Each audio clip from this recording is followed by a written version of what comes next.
As an incidental, they mowed our hayfield last evening. We cash rent this to a dairy farmer. There's 13 acres.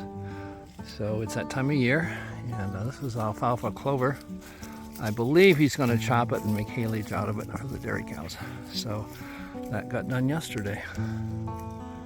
So they said they mowed this yesterday, and now they have looks like a machine that gathers. You can see it flipping all the hay up. It takes several rows at one time, goes onto conveyor, and it puts it out as we're looking at the right end.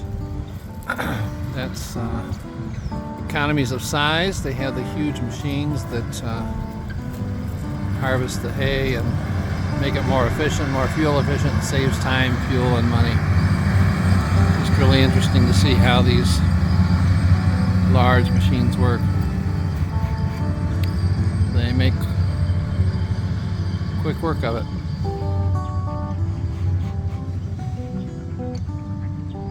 My sense is they'll probably chop this tonight or tomorrow morning.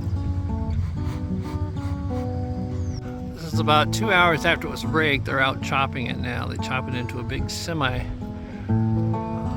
trailer and take it back and put it in the silo.